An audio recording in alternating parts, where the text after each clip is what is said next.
آپ کے دوست پہلے دن سے لے کر آخری دن تک کے دوست سیدنا ابو بکر صدیق خلیفہ بلا فصل حضرت ابو بکر رضی اللہ تعالیٰ عنہ، جن کو اللہ کے پیغمبر اپنے مصلی کا وارث بنا کر گئے، سبحان اللہ، اپنے ممبر پر اپنا نمائندہ اور خلیفہ بنا کر گئے۔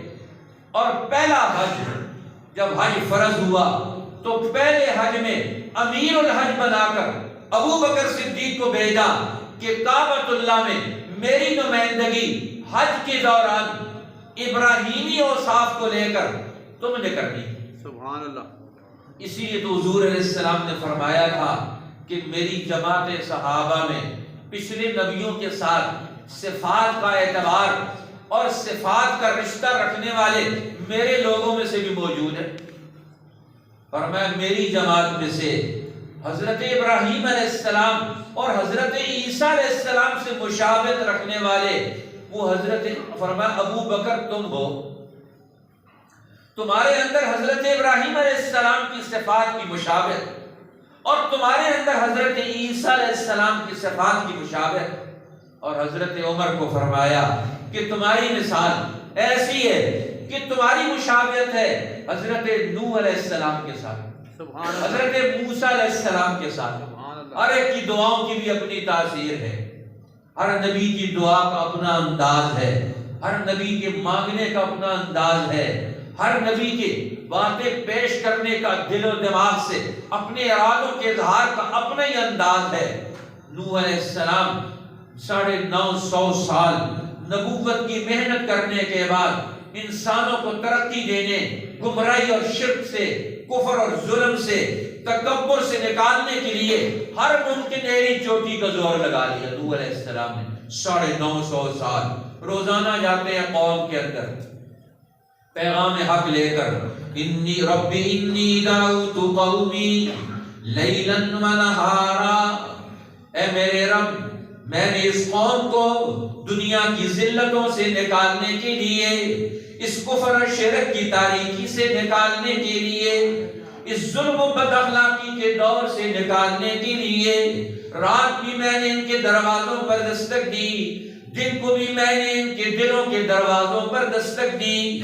ربی انی دعوت قومی لیلا و نہارا، اے رب میں نے ان کے دلوں کو بھی کھٹکھٹایا، میں نے ان کے کانوں میں بھی آوازیں دی، میں نے ان کو صدائیں بھی دیے، میں نے ان کو پیغامات بھی دیے۔ فلم یزدہم دعائی الا فرارا، جب بھی میں نے انہیں بلایا یہ مجھ سے قریب آنے کے بجائے دور بھاگتے چلے گئے۔ اب میں نے تو نبوت کی محنت کا ہر قدم پورا اٹھایا ہے، میں اس قوم کو گرداب سے نکالوں، میں اس کو مشکلات سے نکالوں، میں ان کو گمراہیوں سے نکالوں، میں ان کی تاریک دلوں کو نور نبوت سے روشن کر دوں، لیکن یہ مجھ سے بھاگنا چاہتے ہیں، مجھ سے بچنا چاہتے ہیں، مجھ سے دور ہونا چاہتے ہیں۔ اللہ کے نبی ہر ایک کے دروازے پر پہنچتے ہیں کہ یہ قومیں یہ راہ حق پر واپس آ جائیں، اور آج قیامت تک ہر انسان کے دروازے کون کھٹکھٹائے گا؟ فرمایا محمد رسول اللہ کا وارث کھٹکھٹائے گا۔ حدیث پاک میں آتا ہے ایک صحابی جو بعد میں صحابی بنے، کیسر ابن عاصم منصری، وہ کافر تھے، وہ ایک دفعہ رسول اللہ کی خدمت میں آئے، اللہ کے پیغمبر آ کر کہنے لگے جو آپ پر قرآن اترا ہے، جو آپ کو علم وحی دیا گیا ہے، جو آپ کے دل میں جو علم آیا ہے، ذرا وہ قرآن مجھے بھی تو سنائے۔ اب حضور علیہ السلام نے کیسر ابن عاصم منصری کو سورۃ الرحمن پوری سنائی۔ سبحان اللہ۔ جب سورۃ الرحمن ختم کی تو کہنے لگا محمد صلی اللہ علیہ وسلم یہ سورت ذرا پھر سنائے مجھے۔ حضور نے پھر سورت سنائی، سورۃ الرحمن۔ آج تو نہ سننے والے ہیں نہ سنانے والے، سننے والے بھی بھاگنا چاہتے ہیں، سنانے والے بھی بھاگنا چاہتے ہیں۔ مسجد سے ایسے بھاگتے ہیں جس طرح یہاں کسی نے کرنٹ لگایا ہوا ہوتا ہے۔ اب وہ کافر ہے، آ کر مجلس رسول میں بیٹھتا ہے، کہتے ہیں قرآن سنائیں، آج مسلمان کو بھی ہم نہیں بیٹھنے دیتے اپنی مجلس میں، کہتا ہے اس فرقے والا تو آ سکتا ہے، دوسرے فرقے والا نہیں آ سکتا، جی فلاں پگڑی والا آ سکتا ہے، دوسری پگڑی والا نہیں آ سکتا، فلاں ٹوپی والا آ سکتا ہے، دوسری ٹوپی والا نہیں آ سکتا۔ یہ رسول اللہ کی مجلس ہے جس میں ہر ٹوپی والا بھی آ رہا ہے، ہر پگڑی والا بھی آ رہا ہے، ہر زبان بولنے والا بھی آ رہا ہے، ہر ایک آ رہا ہے۔ اللہ کے پیغمبر اس کو پوری عزت و تکریم کے ساتھ سامنے بٹھا رہے ہیں۔ سبحان اللہ۔ اب دوسری دفعہ سورۃ الرحمن سنائی، دوسری دفعہ اس نے سنی، قرآن سنا، پیغمبر کی زبان ہے، پیغمبر کا دل ہے، پیغمبر کی جرأت ہے، پیغمبر کا ارادہ ہے، پیغمبر کی نصیحت کا جذبہ ہے، کہاں کہاں سے قرآن نکل کر آتا ہے۔ آج ہم وہ قرآن پڑھنا بھول گئے، آج اس قرآن کی تلاوت ہماری زبان سے زبانیں آری ہو گئیں، جو دلوں کو چیر ڈیلنے والی، جو دل و دماغ کو متاثر کرنے والی زبان سے جب قرآن پڑھا جاتا ہے، سنا جاتا ہے، سنایا جاتا ہے، دلوں کی کائنات، اجڑی ہوئی بستیاں آباد ہونا شروع ہوتی۔ یہ قرآن دلوں کی اجڑی ہوئی بستیوں کو یہ آباد کرنے کے لیے آیا تھا۔ اللہ کے پیغمبر نے دوسری دفعہ قرآن سنایا، سبحان اللہ۔ دوسری دفعہ قرآن سنایا تو کہنے لگا محمد پھر سناؤ قرآن، جو آپ پر قرآن اترا ہے، یہ سورت پھر سناؤ۔ حضور نے پھر سورۃ الرحمن پڑھی، ایک آدمی کو بیٹھ کر قرآن پڑھا رہے، سبحان اللہ۔ ایک کافر کو قرآن سنا رہے۔ سبحان اللہ۔ آج نہ مسلمان میں یہ جذبہ ہے کہ ہم قرآن سنیں، نہ مسلمان قاری اور عالم میں یہ ارادہ ہے کہ میں آج کسی کو پکڑ کے قرآن سناؤں۔ آج یہ ساری سنتیں بھول گئے۔ اللہ مجھے اور آپ کو یہ سنتیں یاد کرنے کی، ان کو عمل میں لانے کی پھر سے ہمیں توفیق دے دے، پھر سے ہمارے دل میں وہ ارادہ پیدا ہو جائے۔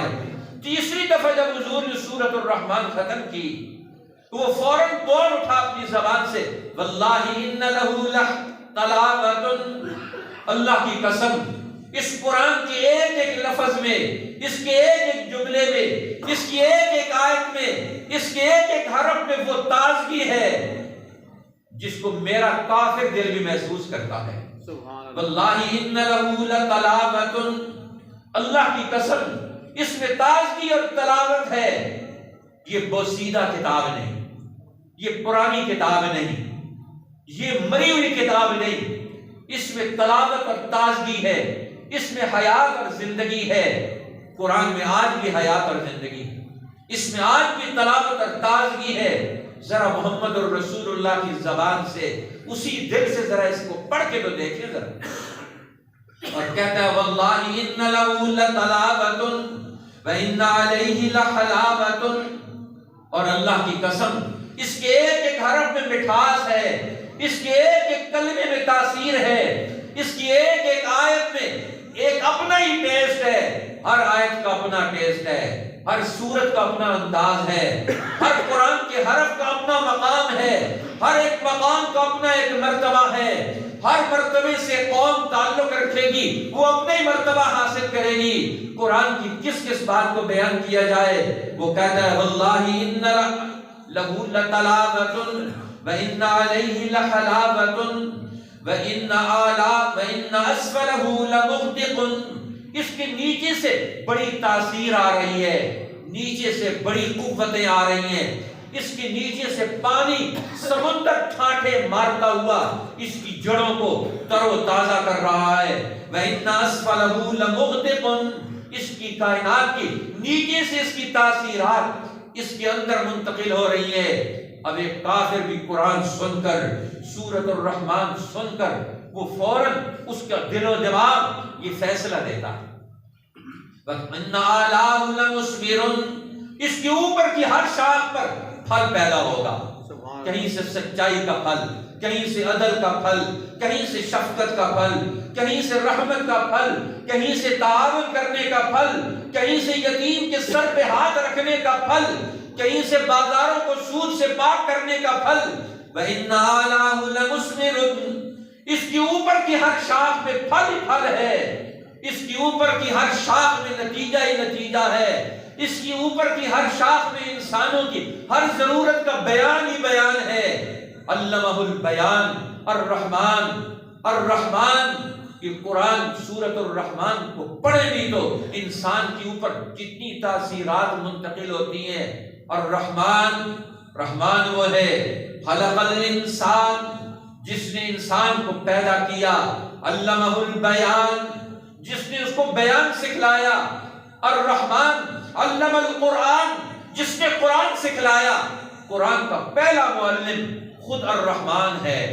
سبحان اللہ، الرحمن پہلا معلم ہے۔ حضرت سعد بن ابی وقاص رضی اللہ تعالیٰ عنہ کہتے میں حضور کی خدمت میں آیا، آپ نے یہ حدیث پڑھی، خیرکم من تعلم القرآن وعلمہ، سب سے بہترین انسان وہ ہے جس نے قرآن سیکھا اور آگے دوسروں کو سکھایا۔ کہتے ہیں حضور نے اخذ بیدی، حضور نے میرا ہاتھ پکڑا، فاجلسنی فی مجلس اقرئ، کہ مجھے ایک مجلس میں بٹھا دیا کہ بیٹھ کر اب یہاں قرآن پڑھاؤ۔ سبحان اللہ، فرمایا قرآن کا مکتب، جس نے قرآن سیکھ لیا اب یہ قرآن کا اگلا دور پیدا کرے۔ یہ ایک بچے کو لے کر بیٹھ جائے۔ اب دارالعلوم دیوبند کیا تھا، ایک استاد اور ایک شاگرد جس نے دنیا کی کایا پلٹ دی۔ اب اللہ کے پیغمبر ایک آدمی کو سورۃ الرحمن سنا رہے ہیں، یہ تو اس نے اپنا واقعہ بیان کیا کہ میں نے رسول اللہ سے یہ کہا بحالت کفر، اور جب یہ سورۃ الرحمن کے آخر میں پہنچے اور یہ کہنے لگے، آخری کلمہ زبان سے نکلا، اشہد انک رسول اللہ الحق، میں آپ پر ایمان لے کر آیا، میں گواہی دیتا ہوں کہ آپ اللہ کے سچے رسول ہیں، آپ اللہ کے حق رسول ہیں۔ اسی کو تو حضور فرما رہے ہیں کہ میری پانچویں خصوصیت کیا ہے، ارسلت الی الخلق کافہ، میں ساری مخلوق کے لیے رسول بنا کر بھیجا۔ سبحان اللہ، میری نبوت اور رسالت کی تاثیر سے دنیا کی ہر مخلوق کو فائدہ پہنچے گا، ہر مخلوق کے لیے ایک نیا دور، نیا نظام مرتب ہوگا، نیا نظام الاوقات وجود میں آئے گا، نئی زندگی کے رنگ ڈھنگ۔ اب محمد الرسول اللہ کی بعثت کے بعد اس دنیا کو نیا دور ملے گا، زمانے کو نئی جہتیں ملیں گی، اب انسانوں کو ایک نیا دور نصیب ہوگا۔ ارسلت الی الخلق کافہ، اب دنیا کے شاعر بھی اللہ کے پیغمبر کی رسالت سے جڑ رہے ہیں، دنیا کے بڑے بڑے تاجر بھی آ کر رسول اللہ کی رسالت سے دامن نبوت سے آ کر وابستہ ہو رہے ہیں، دنیا کے بڑے بڑے جرنیل بھی آ کر ارسلت الی الخلق کافہ، وہ آ کر ساری طاقتیں اب محمد الرسول اللہ کی رسالت کی رہنمائی میں اب اگلا دور پیدا کریں گے، زندگی کے میدانوں میں اتر کر اب دامن نبوت سے رسالت محمدی سے وابستہ ہو رہے ہیں۔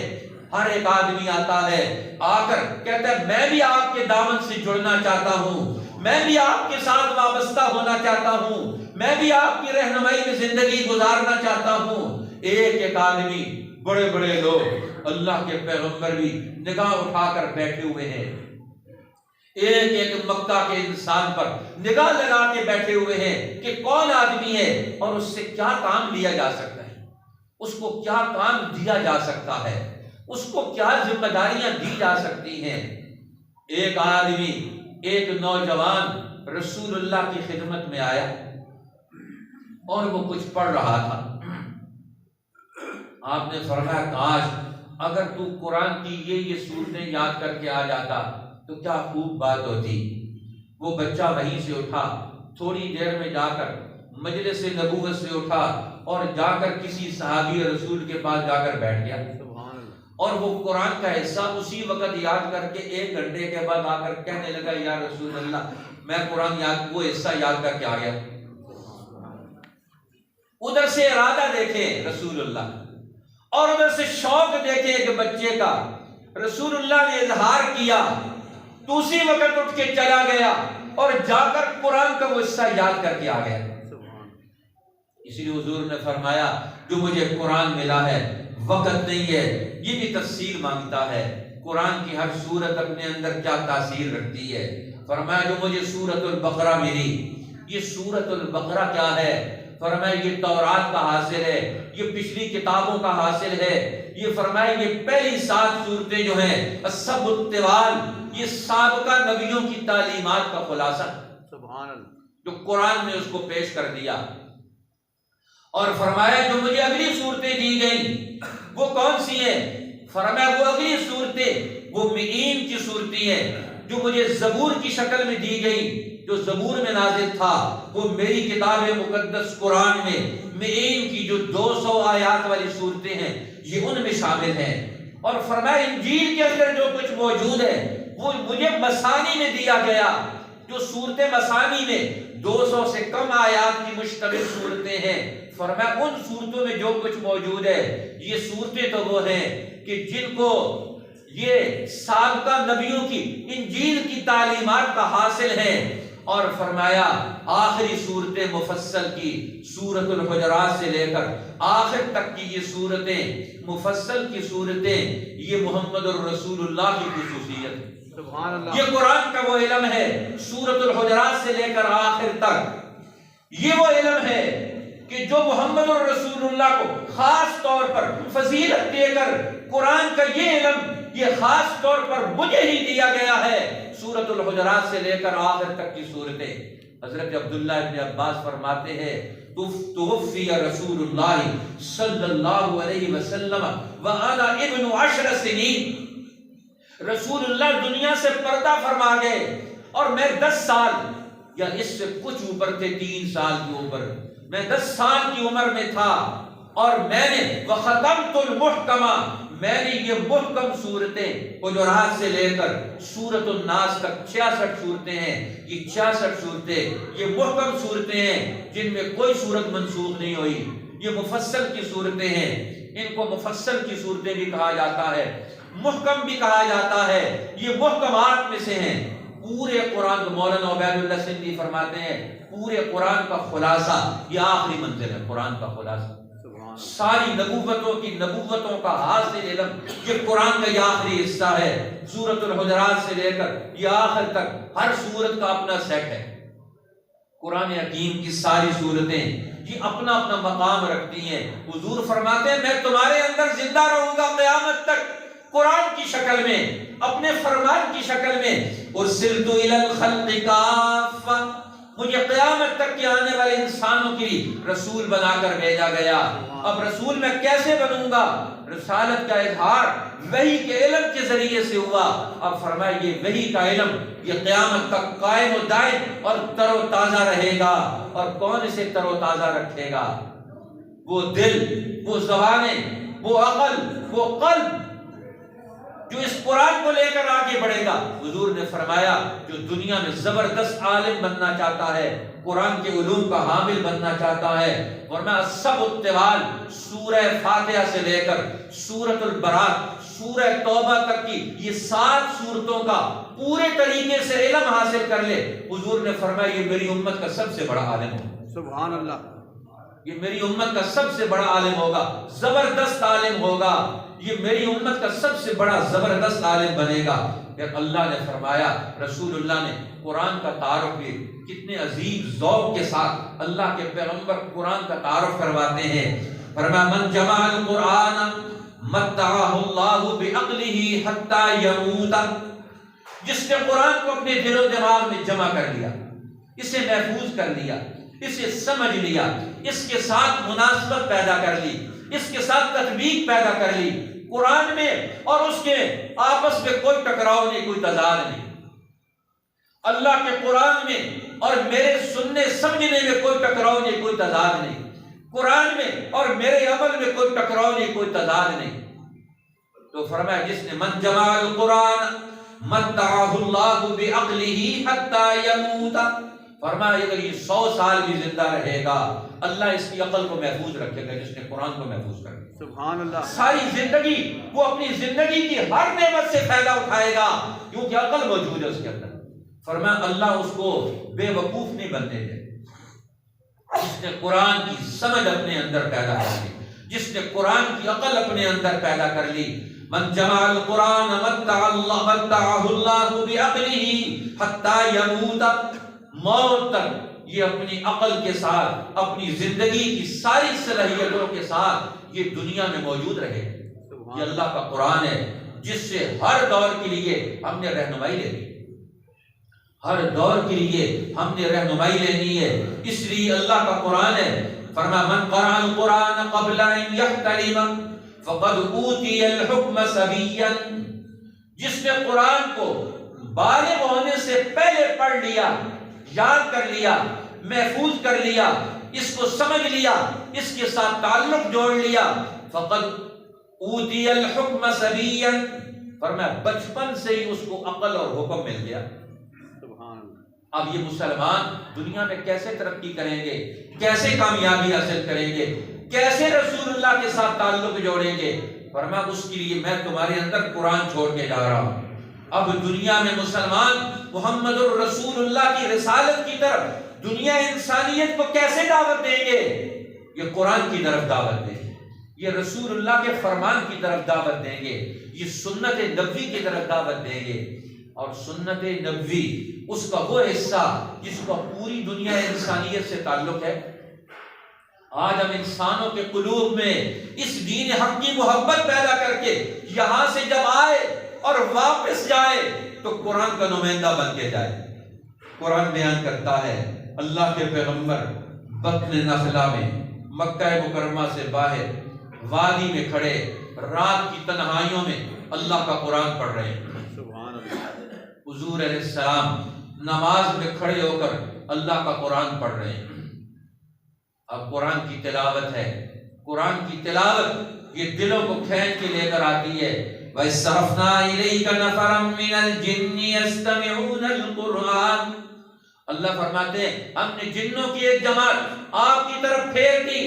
جب آپ بطن نخلا میں مکہ کی ایک وادی میں کھڑے ہو کر رات کی تاریکیوں میں قرآن پڑھ رہے تھے، وہ آئے اور دل کے کانوں سے قرآن سن رہے ہیں۔ یستمعون القرآن فلما حضروا، جب قرآن کی مجلس میں پہنچے، محمد الرسول اللہ کی مجلس میں پہنچے، آپ کے فیض صحبت کی تاثیر کے دائرے میں آ گئے، قالوا انصتوا، تو ایک دوسرے کو کہتے ہیں اس مجلس اور قرآن کے ادب کو لازم پکڑ لو۔ ابھی مسلمان نہیں ہوئے، آگے آگے ہو جائیں سارے دوست، تاکہ پیچھے آنے والوں کی جگہ بن جائے، جو تھوڑے ایک قدم اور آگے بڑھ جائیں۔ انصتو کہہ کے خاموش ہو جاؤ، قرآن کے ادب کا دائرہ آ گیا، قرآن کے ادب کا دائرہ آ گیا، مسجد کے ادب کا دائرہ آ گیا۔ وادی طور جہاں نوح علیہ موسیٰ علیہ السلام پر وحی اتر رہی ہے، اس طور کی وادی کا، بابرکت وادی کا، متبرک مقام کا ادب آ گیا۔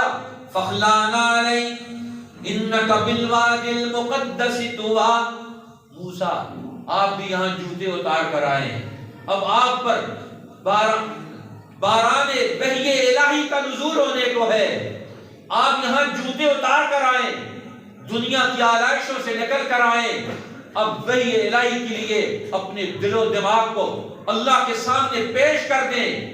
ہمیں بھی نیتیں کرنی ہیں، اللہ کے نبی طور پر جا رہے ہیں، دل بھی ادھر، دماغ بھی ادھر، پاؤں بھی ادھر، ہاتھ بھی ادھر۔ اللہ کے پیغمبر محمد الرسول اللہ 6 مہینے مسلسل وحی کے انتظار میں بیٹھے ہوئے ہیں، غار حرا میں، رات بھی اور دن بھی انتظار میں ہے کہ کب میرے دل پر وہ نور روشن ہو جائے، وہ وحی الہی کا چراغ روشن ہو جائے، سراجم منیرہ بن کر غار حرا سے نیچے اتروں۔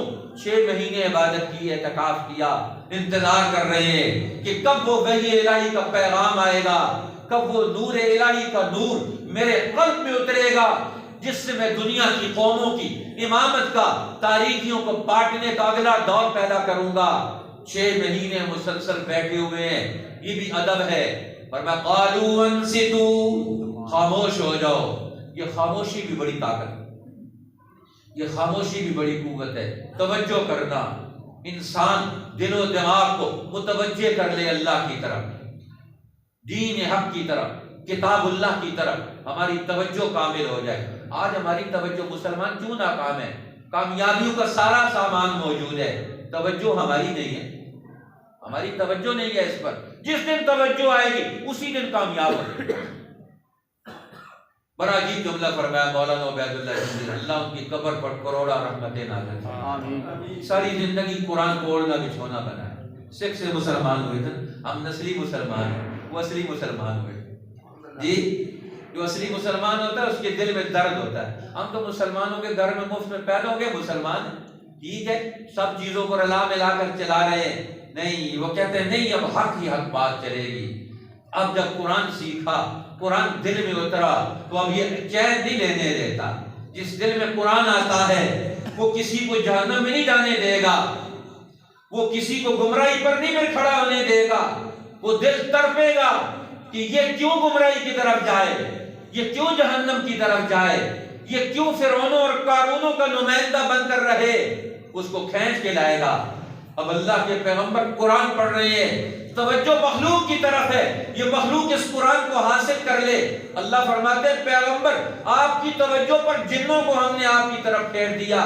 وَإِصْرَفْنَا إِلَيْكَ نَفَرًا مِّنَ الْجِنِّ. آپ ذرا رات کی تاریکیوں میں کسی انجان وادی میں کھڑے ہو کر قرآن پڑھیں، نیت اور ارادہ انسانوں کی ہدایت اور رہنمائی کر رکھیں. اللہ فرماتے ہیں ہم آپ کی طرف لوگوں کو بھیجتے ہیں. سبحان اللہ. وَإِصْرَفْنَا إِلَيْكَ نَفَرًا مِّنَ الْجِنِّ يَسْتَمِعُونَ الْقُرْآنَ. وہ آ کر قرآن سن رہے ہیں غور و فکر سے. کبھی قرآن سننے کے لیے بھی آنا چاہیے اور قرآن پڑھنے کے لیے بھی حاضر ہونا چاہیے. اپنی غلطیوں کو بھی ٹھیک کروانا چاہیے. اس لیے یہ بھی ایک بہت بڑا مقام ہے. اب کہتے ہیں آئے تو ادب کے ساتھ انصتو، خاموش ہو جاؤ، توجہ کرو، ساری کامل توجہ کے ساتھ قرآن سنو. فلما حضروا قالوا انصتوا. اب خاموشی سے قرآن سنا. مجلس نبوت میں ایک مجلس سے قرآن سن کر جب واپس اپنے گھروں کو جا رہے ہیں قرآن کہتا ہے قضی ولوا الی قومہم منذرین. جب واپس گئے تو قوم نہیں قرآن کے نمائندے بن کے گئے. ابو بکر صدیق آئے تھے تو ابو بکر تھے. جب محمد الرسول اللہ کی رسالت سے جڑ گئے تو اب آپ قرآن کے نمائندے بن کر ساری زندگی بسر کی. سبحان اللہ. عمر آئے، اب سورہ طٰہٰ ایک دفعہ سورہ طٰہٰ سنی تو طٰہٰ نے دل پر تاثیر پیدا کر دی. اس لیے تو حضور نے فرمایا یہ سورہ طٰہٰ کیا ہے، یہ سورہ مریم کیا ہے، یہ سورہ بنی اسرائیل کیا ہے، یہ سورۃ الانبیاء کیا ہے، یہ سورۃ الحج کیا ہے. فرمایا ہن من التلادی والعتاق الاول. فرمایا یہ وہ صورتیں ہیں جو تاریخ انسانیت کے سارے انبیاء کے مقامات کو اپنے اندر سمیٹے ہوئے تم سب کو رہنمائی دیتی ہیں. سارے نبیوں کے مقامات کا تعارف کرا کے انسانیت کو کن مرتبوں تک تمہیں پہنچانا ہے. یہ صورتیں کیا ہیں؟ ہن من التلادی والعتاق الاول. یہ تلادی کی صورتیں جو سارے نبیوں کی تعلیمات کا حاصل اور تاریخ انسانیت کی ساری قدیم روایات کی حامل صورتیں ہیں جو مقامات انبیاء کو بیان کر رہی ہیں. ذرا ان کا مطالعہ کر کے قرآن کی طرف آؤ تو قرآن تمہیں ساری تاریخ انسانیت کا مطالعہ کرا کے تمہارے اندر کتنی اہلیتیں پیدا کرے گا. یہ ہے محمد الرسول اللہ کی رسالت. فرمایا ارسلت الی الخلق کافہ. قیامت تک کے آنے والے انسانوں کی میں رسول بنا کر بھیجا گیا. فلما قضی ولوا الی قومہم منذرین. اور قوم کو کہتے ہیں یا قومنا اجیبوا داعی اللہ. اے قوم اللہ کے داعی کی پکار کو سنو اور اس پر لبیک کہتے ہوئے کفر اور شرک کے دور سے نکلو. پہلا خطاب سنا، پہلی بات قرآن کی سنی. وہاں سننے کے بعد انہوں نے فوراً فیصلہ کر لیا یہ کفر کی زندگی ہے، یہ شرک کی زندگی ہے، یہ ظلم کی زندگی ہے، یہ گناہ کی زندگی ہے، یہ بدی کی زندگی ہے، یہ جہالت کی زندگی ہے. اب ہم اس زندگی کو قبول نہیں کر سکتے، اس زندگی میں نہیں چل سکتے. لہذا اب قرآن والوں سے سننا ہے. حضرت عمر قرآن کے بڑے قاری، قرآن کے بڑے عالم، قرآن کے بڑے جاننے والے. فرمایا قرآن پڑھنے والے اللہ کی نگاہ میں جہاں بڑا مرتبہ اور مقام رکھتے ہیں. فرمایا جو نوجوان قرآن پڑھتا ہے، فرمایا قرآن سنتا ہے، قرآن سمجھتا ہے، من تعلم القرآن وهو فتى السن. حضور نے فرمایا جس نے بچپن کے زمانے میں قرآن پڑھ لیا، قرآن سن لیا، قرآن پڑھ لیا، فرمایا فقد خلطہ بلحمہ ودمہ. اب قرآن کو اس نے اپنے گوشت پوشت اپنے خون کے اندر شامل کر لیا. سبحان اللہ. اب یہ صرف حافظ قرآن نہیں ہے، اس کے گوشت میں بھی، اس کے خون میں بھی قرآن دوڑ رہا ہے. اس کا گوشت پوش خون یہ قرآن بن گیا، اور قرآن اس کا گوشت پوش اور خون بن گیا. اب قرآن اور یہ انسان یہ دو الگ چیزیں نہیں ہے، اس لیے اب یہ ایک چیز بن گئی. مطلب کیا ہوا؟ اب یہ قرآن یہ دلوں میں اترتا ہے، یہ دلوں میں داخل ہوتا ہے، یہ جسموں کو کنٹرول کرتا ہے، یہ دلوں کو کنٹرول کرتا ہے. یہ قرآن دلوں میں اتر کر یہ اپنے دل کے اندر اپنا گھر بناتا ہے. آج ہمارے دلوں میں قرآن کا گھر نہیں، شیطان کا گھر ہے. اس لیے تو حضور نے فرمایا ان الذی لیس فی جوفہ شیء من القرآن فہو کالبیت الخارب. جس گھر میں قرآن کا کوئی حصہ نہیں ہے، فرمایا اس گھر، اس دل کے اندر فرمایا شیطان کا گھر ہے، اور وہ اجڑا ہوا اور ویران گھر ہے. اس لیے حضور علیہ السلام نے ہمیں اس کی طرف توجہ دلائی. فرمایا قرآن معمولی کتاب نہیں. فرمایا حضور علیہ السلام نے اذا ختم الرجل القرآن، جب ایک مسلمان قرآن کی منزلیں طے کرتا ہے، وقت نکالتا ہے، قرآن پاک کے لیے حصہ بناتا ہے، روزانہ اس کا مطالعہ کرتا ہے، تلاوت کرتا ہے، اس کا اپنا وظیفہ بناتا ہے. آج قرآن مسلمان کا وظیفہ نہیں رہا. ہمارے پاس ٹائم ہی نہیں، موبائل پر بیٹھتے ہیں، ساری رات بیٹھے رہے، فیس بک کو سارا ٹائم دے دیں گے. قرآن کا ایک صفحہ پڑھنے کہتے ہیں بہت مصروف، بہت مصروف. اور میں جب اذا ختم الرجل القرآن، جب ایک مسلمان مرد قرآن ختم کرتا ہے، پڑھتا ہے، مکمل کرتا ہے، اللہ ایک فرشتے کو بھیجتا ہے. قبل الملک بین عینی، فرشتہ آ کر اس کے ماتھے کے اوپر پیار کرتا ہے، سبحان اللہ، بوسہ دیتا ہے، عزت کرتا ہے، تکریم کرتا ہے. اس کے مرتبے اور مقام کو اللہ اونچا کرتے ہیں.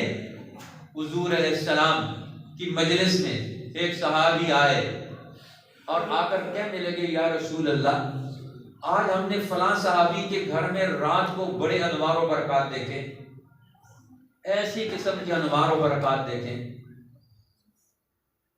آپ نے فرمایا لگتا ہے اس صحابی نے آج فلاں فلاں صورتیں آج رات قرآن کی نماز میں کھڑے ہو کر اپنے گھر میں پڑھی ہیں. سبحان اللہ. اب اس صحابی کو بلایا گیا، ہاں جی بتاؤ آج رات تو ہم نے کیا پڑھا ہے؟ کہنے لگے یا رسول اللہ آج رات میں نے فلاں فلاں صورتیں پڑھی. دیکھو کیسی بصیرت تھی صحابہ میں بھی.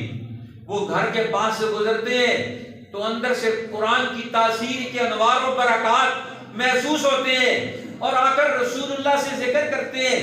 رسول اللہ بھی ان کا تعین کرتے ہیں اور ان کو بلا کر پوچھا جاتا ہے، کہتے ہیں ہاں یہی صورتیں میں نے پڑھی ہیں، سبحان اللہ، یہی صورتیں پڑھی ہیں. ایک بچے نوجوان صحابی وہ کہتے ہیں ہم نوجوان لوگ جب آپس میں ملاقات طے کرتے تھے دور صحابہ میں، دور تابعین میں، دور نبوی میں، نوجوان لوگ کہتے ہیں نا کٹھے ہو جاؤ. جس طرح آج کل ہمارے نوجوان وہ کٹھے ہوتے ہیں کہ کرکٹ کھیلنے کے لیے، کسی اور کام کے لیے، 2 4 5 نوجوان کٹھے ہو جاتے ہیں، کہتے ہیں کٹھے ہو کر کام کریں گے. وہ کہتے ہیں ہم بھی کٹھے ہوتے تھے اور کٹھے ہو کر ہمارا وقت طے ہوتا تھا سحری کے وقت میں مسجد نبوی کے فلاں کونے میں آ کر جمع ہونے. سبحان اللہ. کہتے جب ہم مسجد نبوی کی طرف آتے تھے مدینہ کی گلیوں سے گزرتے ہوئے ہر گھر سے قرآن کی آواز آ رہی ہے. سبحان اللہ. ارسلت الی الخلق کافہ، ہر گھر کو قرآن پر اللہ کے پیغمبر نے کھڑا کر دیا. سبحان اللہ. پیغمبر وہاں موجود نہیں ہے، پیغمبر پر نازل ہونے والا قرآن ہر گھر میں پڑھا جا رہا ہے. سبحان اللہ. ایک دفعہ صبح ہوئی، رسول اللہ مجلس میں تشریف لائے. صحابہ اکرام نے دیکھا چہرہ انور پر بیماری کے آثار، درد اور دکھ کے آثار، جسم پھولا ہوا ہے، پاؤں پر ورم ہے. اللہ کے پیغمبر دکھ اور درد میں، چہرے پر درد کے آثار ہیں، جسم پر دکھ کے آثار ہیں. صحابی کہنے لگے یا رسول اللہ آج تو آپ کا چہرہ انور بتا رہا ہے کہ آج رات آپ نے دکھ اور تکلیف میں گزاری ہے. فرمایا ہاں تم دیکھ رہے ہو کہ میں نے آج کی رات دکھ اور درد میں گزاری ہے. میرے جسم میں بھی، میرے سر میں بھی دکھ اور درد تھا، لیکن آج کی رات میں کھڑے ہو کر فاتحہ سے لے کر سورہ برات توبہ تک کی ساری سب التوال میں نے آج رات کی قرآن کی یہ صورتیں تہجد میں پڑھی. سبحان اللہ.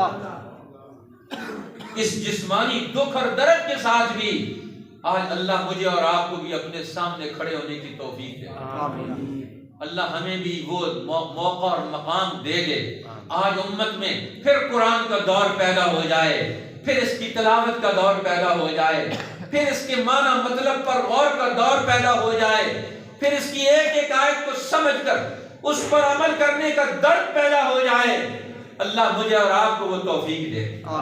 ہمارے دلوں کو محمد الرسول اللہ کو اس قلب کی تاثیر عطا فرمائے جس قلب میں سب سے پہلے قرآن نازل ہوا, جس قلب اطہر پر قرآن کی تکمیل ہوئی. یہ قرآن کیا ہے؟ محمد الرسول اللہ کے دل کا بلانا ہے. حضرت شاہ اسماعیل شہید رحمت اللہ علیہ ایک دفعہ بادشاہ نے بلایا اپنی دربار میں, اور ہمیں بادشاہ کے دربار میں حضور علیہ السلام کی نسبت لگی ہوئی چیزوں کا وہاں مطالعہ مشاہدہ کرایا جا رہا تھا. دکھائی جا رہے کہ وہاں رسول اللہ کے جسم کے بال بھی, آپ کا دست لاٹھی مبارک بھی ہے, اور لوگ آتے تھے سال میں ایک دفعہ ان کا دیدار کرایا جاتا تھا, اور سال میں ایک دفعہ مسلمان اس کا دیدار کرنے کے لیے آتے تھے محبت نبی. اب وہ گئے تو مسئلہ سمجھانا یہ بھی بڑی اہم بات ہوتی ہے, کسی کو دل و دماغ میں حق بات ڈال دینا. اب یہ اپنے ساتھ قرآن حکیم لے کر گئے اور بخاری شریف کی کتاب لے کر گئے, بادشاہ کے دربار میں پہنچے. اب بادشاہ بھی بیٹھا ہوا ہے, وزیر بھی بیٹھے ہوئے ہیں, اور سفیر بھی بیٹھے ہوئے ہیں, بڑے بڑے لوگ بھی بیٹھے ہوئے ہیں. بادشاہ کا دربار تھا, سالانہ دربار. اب جب یہاں پہنچے تو کوئی بھی حرکت نہ ہوئی کسی کے اندر بھی. اب کوئی بھی نہیں ہلا اپنی جگہ سے.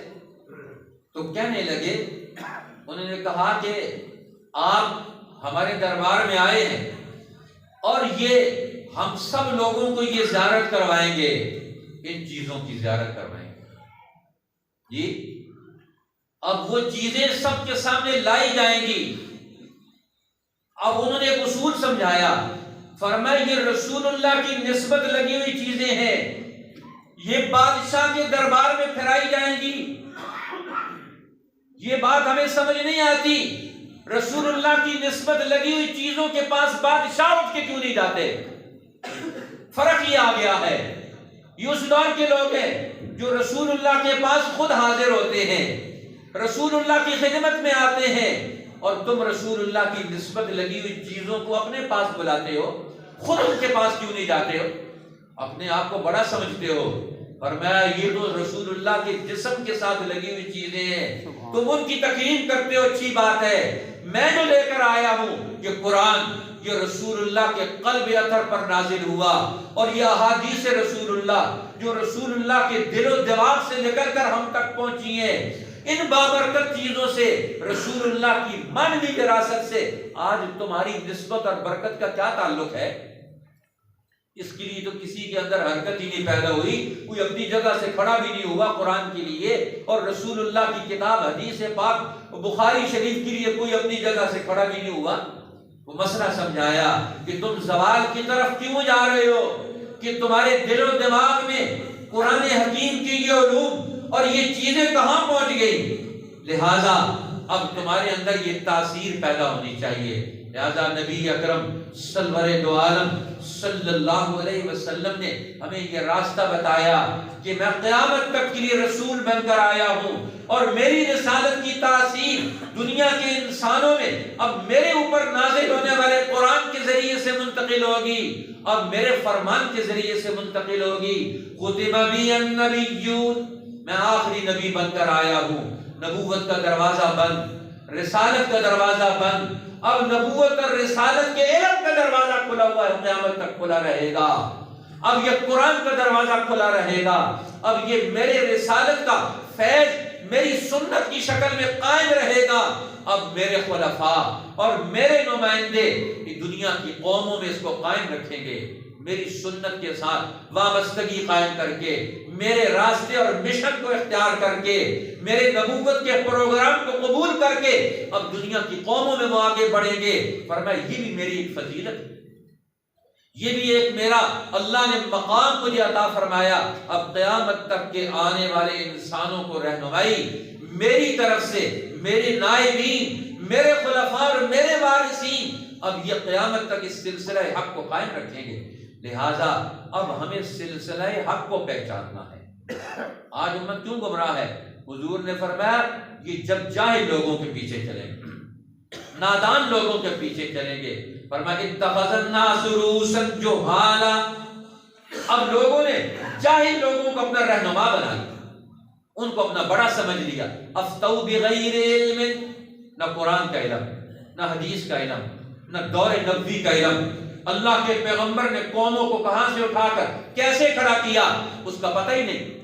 افتوا بغیر علم، بغیر علم کے وہ دنیا میں اپنی خواہشات کو دین بنا کر پیش کریں گے۔ ضلوا فاضلوا، خود بھی گمراہ ہوں گے، دوسروں کو بھی گمراہ کریں گے۔ تو جاہل لوگوں کے پیچھے چل تم بھی گمراہ ہو جاؤ گے۔ حضرت عمر رضی اللہ تعالیٰ عنہ فرمایا کرتے تھے لا یغرنکم من قرأ القرآن، فرمایا صرف ظاہری طور پر قرآن پڑھنے والوں کی قرأت سے مت دھوکے میں مبتلا ہونا۔ انما هو کلام یتکلم به، فرمایا یہ تو قرآن کے الفاظ پڑھ رہے ہیں، الفاظ کو معنی تک پہنچنا، معنی کو عمل تک پہنچانا، عمل سے پالیسیاں بنا کر دنیا کے باطل نظاموں کو توڑ ڈالنا، یہ تو ان کی زندگی کا حصہ ہی نہیں۔ فرمایا ایسے لوگوں سے جو قرآن کے الفاظ لے کر بیٹھے ہوئے ہو اور دنیا کے باطل کے ترجمان بن کر ان کے معاون اور محافظ بن جائیں، فرمایا ان کے قرآن پڑھنے سے بھی دھوکے میں مت مبتلا ہونا۔ یہ پڑھیں گے قرآن، مقاصد پیش کریں گے باطل کے، لہذا ان سے مت متاثر ہونا۔ وَلَٰكِنْ انظُرُوا مَن يَعْمَلُ بِهِ، فرمایا اس جماعت کو تلاش کرو جو قرآن پڑھنے کے بعد قرآن کی بات مانتی۔ رب قارئ یقرأ القرآن والقرآن یلعنہ، کتنے قاری ہیں قرآن پڑھنے والے اور قرآن ان کو لعنت کرتا ہے۔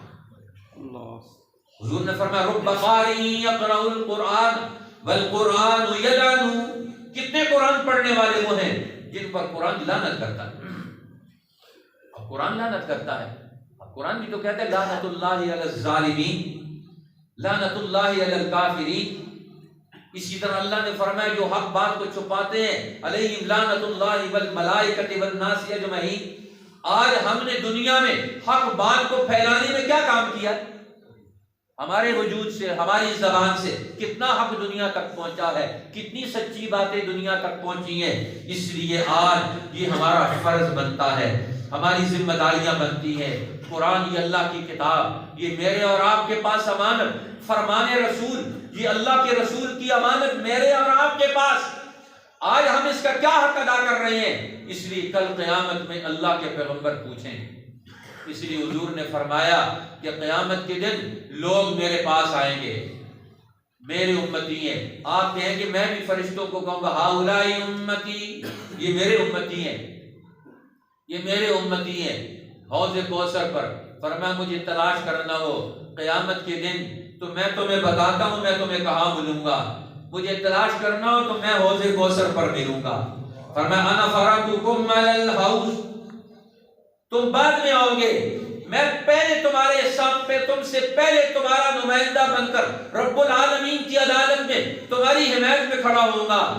انا فرقکم علی الحوض، میں تمہارے کام بنانے کے لیے حوض پر ہوں گا۔ اور فرمایا مجھے تلاش کرنا ہو تو میں تمہیں حوض پر ملوں گا، مجھے تلاش کرنا ہو تو جہاں امت کے اعمال تولے جائیں گے میزان پر، ترازو جہاں لگے گا میں ترازوؤں پر ہوں گا۔ اور فرمایا مجھے تلاش کرنا ہو میں تمہیں کہاں ملوں گا، میں عرش کے دائیں طرف تمہیں ملوں گا۔ فرمایا مجھے تلاش کرنا ہو تو فرمایا میں جنت کے دروازے پر تمہیں ملوں گا۔ فرمایا مجھے تلاش کرنا ہو تو میں تمہیں کہاں ملوں گا، میں جہنم کے دروازے پر کھڑا ہوں گا کہ میں لوگوں کو تحقیق کر سکوں۔ اسی حدیث میں آتا ہے قرآن بھی جہنم کے دروازے پر کھڑا ہوگا، جہنم کے 7 دروازے، جنت کے 8 دروازے، قرآن جہنم کے دروازے پر کھڑا ہوگا۔ کیوں کھڑا ہوگا؟ حضور نے فرمایا کہ قرآن تلاش کرے گا کہ میرا پڑھنے والا، میرا سننے والا، مجھے سمجھنے والا، میرے حقوق ادا کرنے والا آج کسی غفلت کی بنیاد پر جہنم میں تو نہیں جا رہا۔ اب قرآن ہر جانے والے کو دیکھے گا، جہنم کے دروازے پر، یہ جہاں تو نہیں جا رہا، ایک ایک سورت وہاں کھڑی ہوگی اور وہاں مطالعہ کرے گی۔ آج ہمارا کس سورت سے تعلق ہے؟ کون سی سورت پڑھتا ہے ہر آدمی؟ یہ دیکھ لے جی، ہماری زندگی کس سورت کے ساتھ جڑی ہوئی ہے؟ حدیث میں آتا ہے، اعلان ہوگا سورت الرحمن پڑھنے والے، سورت الواقعہ پڑھنے والے، سورت الحدید پڑھنے والے، یہ کون لوگ ہیں؟ فرمایا حامل الفردوس، اصحاب الفردوس۔ فرمایا ان تین سورتوں کو پڑھنے والے فرشتے کو کہتے ہیں یہ فردوس والے، یہ فردوس میں جانے والے، یہ جنت الفردوس میں جانے والے، یہ صورتیں پڑھنے والے۔ اب فرمایا ان کا ملائے اعلیٰ میں، ملکوت میں ان کا نام پکارا جاتا ہے۔ کہاں ہیں وہ فردوس والے؟ کہاں ہیں وہ ہیں جنہوں نے سورت الرحمن پڑھی، وہ ہیں جنہوں نے سورت الواقعہ پڑھی، وہ ہیں جنہوں نے سورت الحدید پڑھی۔ اب یہ تین صورتیں پڑھنے، ہر صورت پڑھنے والوں کا اپنا مقام ہے۔ قرآن کے جس حصے سے تعلق پیدا کر لیں اسی کی تاثیر پیدا ہوگی۔ حضرت عبداللہ ابن مسعود رضی اللہ تعالیٰ عنہ بیمار پڑ گئے۔ حضرت خلیفہ وقت سیدنا عثمان ابن عفان رضی اللہ تعالیٰ عنہ بیمار کرسی کے لیے آئے تو کہنے لگے کیا مرض لگ گیا، کس چیز کا خطرہ ہے؟ کہنے لگے ذنوبی، گناہوں کا خطرہ ہے۔ کہنے لگے امید کیا ہے؟ کہنے لگے رحمت ربی، اپنے رب کی رحمت کا امیدوار ہو۔ کہنے لگے هل آمر لک الطبیب، کسی طبیب ڈاکٹر حکیم کو بھجوا دوں؟ فرمایا الطبیب امرضنی، طبیب نے تو مجھے بیمار کیا، اب رب کی ملاقات کا اشتیاق ہے۔ کہنے لگے اوتیک مالا، آپ کو بیت المال سے مال بیچتا ہوں، یکفی کا یغنی کا، جو آپ کو کافی ہو جائے، آپ کے مسائل حل ہو جائیں۔ فرمایا لا حاجت لی، مجھے کوئی ضرورت نہیں۔ فرمایا لبناتی کا، آپ کی بیٹیوں ہیں، آپ کی بیٹیوں کا مسئلہ حل ہو جائے گا۔ فرمایا قرأتہن سورۃ الواقعہ، میں نے انہیں سورۃ الواقعہ یاد کرا دی ہے۔ حضور نے فرمایا تھا من قرأ سورۃ الواقعہ کل لیلۃ لم تصبہ فاقۃ ابدا، جو سورۃ الواقعہ ہر رات کو پڑھتا ہے ساری زندگی اس کو کبھی فاقہ نہیں آئے گا۔ سبحان اللہ۔ اور میں نے اپنی بچیوں کو سورۃ الواقعہ یاد کرا دی۔ حضرت عائشہ فرماتی تھی حضور نے فرمایا کہ امت کی عورتوں سورۃ الواقعہ مغرب کے بعد پڑھا کرو، سورۃ الواقعہ مغرب کے بعد پڑھا کرو۔ اسی طرح حضور نے فرمایا سورۃ الکہف جمعے کے دن پڑھا کرو، فتنوں سے بچو گے، دجال کے فتنوں سے بھی بچو گے۔ یہ سورت عقل دیتی ہے فتنوں سے بچنے کی۔ آج مسلمان فتنوں سے بچنے کی عقل حاصل ہی نہیں کرنا چاہتا۔ قرآن پڑھے گا تو حاصل ہوگی عقل، قرآن کی عقل ختم ہوگی۔ اس لیے قرآن ہے، قرآن کی عقل ختم ہو، علم ہے عقل ختم ہو۔ اس لیے امام اعظم ابو حنیفہ فرمایا کرتے تھے ایک من علم کے لیے 40 من عقل کی ضرورت ہے۔ اب قرآن کا علم تو ہے لیکن قرآن کی عقل رخصت ہو گئی، عقل محمد الرسول اللہ سے ملے گی۔ ارسلت الی الخلق کافۃ وختم بی النبیون، اب فرمائے میری نبوت کے سلسلے سے نسبت اور تعلق رکھنے والے لوگوں کی صحبت میں آ کر بیٹھو گے تمہارے اندر قرآن کی عقل پیدا ہوگی۔ آج مسلمان قرآن کی عقل گم کر بیٹھا ہے، اس لیے قرآن پڑھتا ہے، قرآن کی سمجھ سے دنیا کا مسئلہ نہیں حل کر سکتا۔ عمر بن الخطاب قرآن پڑھ کر دنیا کا ہر مسئلہ قرآن کی عقل سے حاصل کرتے ہیں، حل کرتے ہیں۔ آج مسلمان یہ اہلیت کھو بیٹھا ہے، آج قرآن کی عقل رخصت ہو گئی۔ اللہ ہمیں قرآن کی عقل نصیب فرمائے۔ قرآن کا علم تو پڑھنے والے بہت ہیں، لفظ پڑھ رہے ہیں، ترجمے لکھے ہوئے ہیں، لیکن قرآن کی عقل نہیں ہے۔ مسئلے سے کیسے نکلیں گے؟ آپ نے آپ کو کیسے نکالیں گے؟ امتوں کو کیسے نکالیں گے؟ دنیا کو کیسے نکالیں گے؟ آج قرآن تو عالمگیر کتاب بن کر آئی تھی پوری دنیا کی قوموں کے مسئلے حل کرنے کے لیے۔ اللہ ہمیں قرآن کی عقل کا وہ نمائندہ بن کر، رسول اللہ کا وہ وارث بن کر، صحابہ اکرام کا وہ نمائندہ بن کر دنیا کی قوموں کے لیے پھر سے آج قیادت کا اہل بننے کی توفیق عطا فرمائے۔ آمین۔ قرآن تو قائد بنانے کے لیے آیا ہے، فرمائے یہ قرآن تو قائد بنانے کے لیے آیا ہے، یہ دم چھلنا بنانے کے لیے نہیں آیا۔ جو قرآن پڑھتا ہے وہ شیطان کے پیچھے نہیں چلے گا، وہ تو رحمان کا فرما بردار بندہ بن کے رہے گا۔ عباد الرحمن وہ تو رحمان کے بندے بن کر دنیا میں رہیں گے، آج تو ہم شیطان کے بندے بن کر دنیا میں رہتے ہیں۔ قرآن تو یہ تبدیلی پیدا کرتا ہے، عباد الرحمان، یہ رحمان کے بندے بن جائیں، رحمان کے بندے۔ رسول اللہ نے 23 سال میں پورے عرب کو رحمان کا بندہ بنایا۔ سبحان اللہ۔